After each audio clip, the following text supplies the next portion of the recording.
Alright, so what's up guys? Listen, you caught me at a great time. I'm out here Christmas Eve, like 0700, and I'm just checking on my arms cache, you know, because you never know when you might need a massive supply of machine guns and rocket propelled grenades. Yeah, I wish I was that cool, but yeah, no, I don't have any giant cache out here, although I'm thinking a graveyard, a cemetery, as long as it's quiet and you don't really see much in the way of human activity, might be a great place for a cache. I actually had a subscriber a long time ago suggest buying a burial plot for like $300 and then using that as a cache site. Seems like a good idea, right? In theory.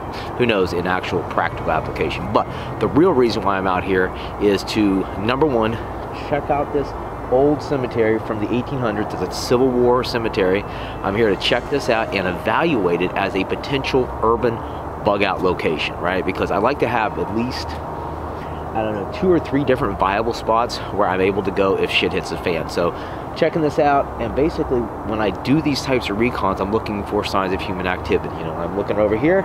Oh, hold on a second. Here's a beer bottle.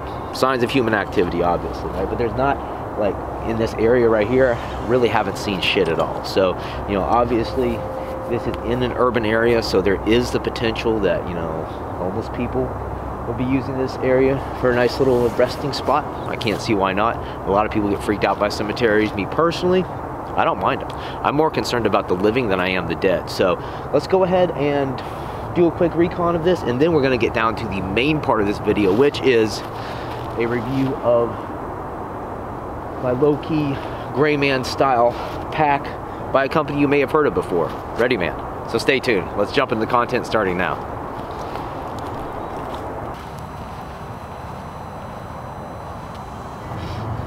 Alright, so let's go ahead and have a look at the pack.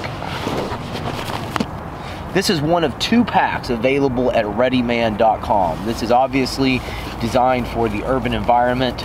There's not a whole lot of bells and whistles. You don't see any sort of molded webbing on this. So the intention is for this to be a gray man bag, easily to blend in with an urban environment and not attract attention.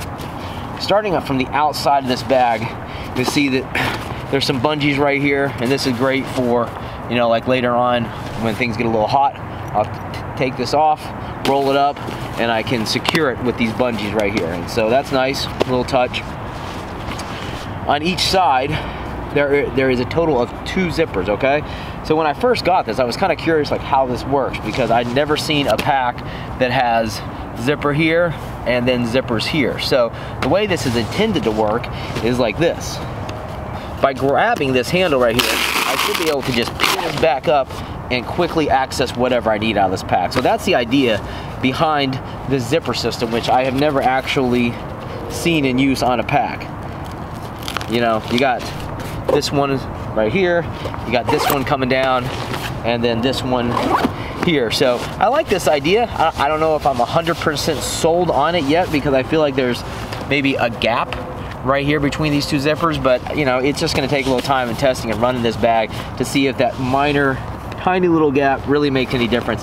It really doesn't seem to be a big deal. So I just wanted to point that out. Now on the side of the pack right here, there is a large zippered compartment in which I have, you know, battery charger. It's good for tripods and other items, you know, long type of items. Maybe, you know, maybe you'd even like throw like a you know, small compact umbrella in there. Who knows? But whatever would fit into the space and not be too bulky. Turn the bag over here on the back. There is a zippered compartment here, and yeah, I got me some breakfast stowed in there.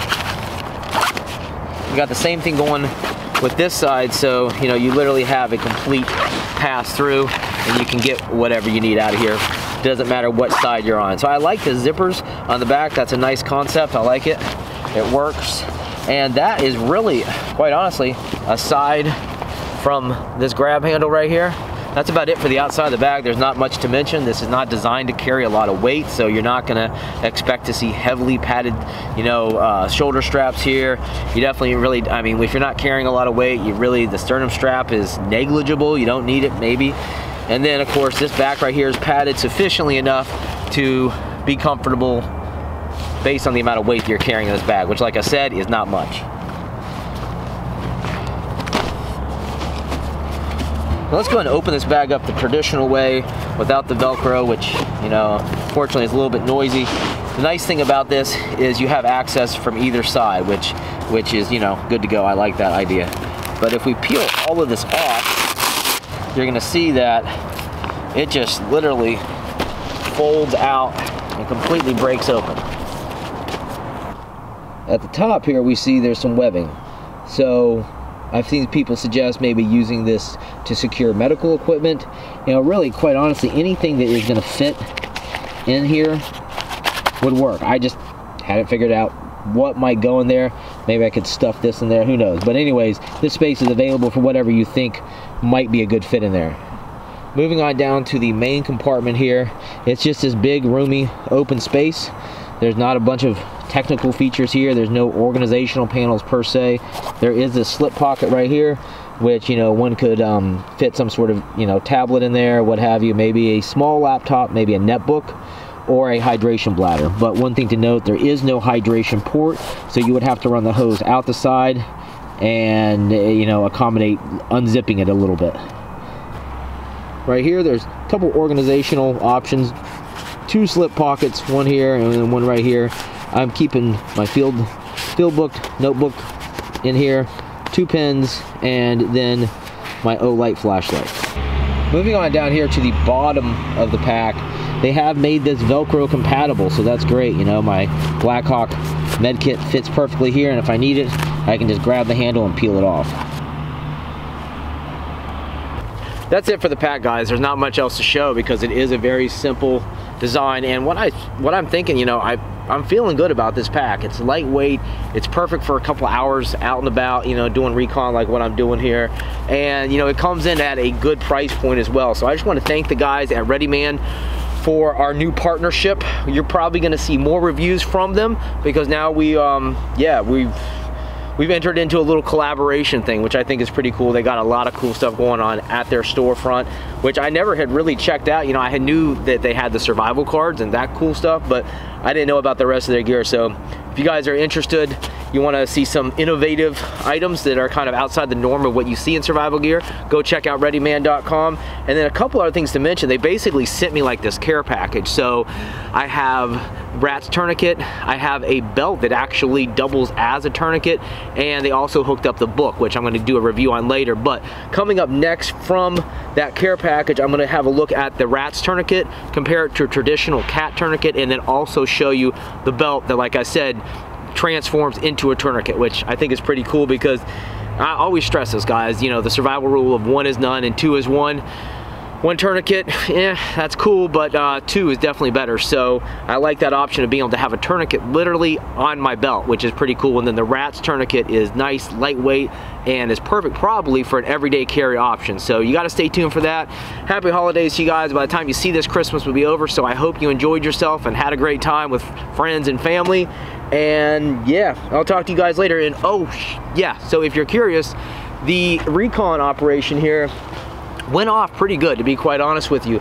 I like this area a lot. It's dead quiet. I didn't see anybody out here except there's a police car parked down there on the end. I don't know what he's doing, if he's just sleeping or he's just hanging out. But aside from that, you know, this area is completely dead. No pun intended.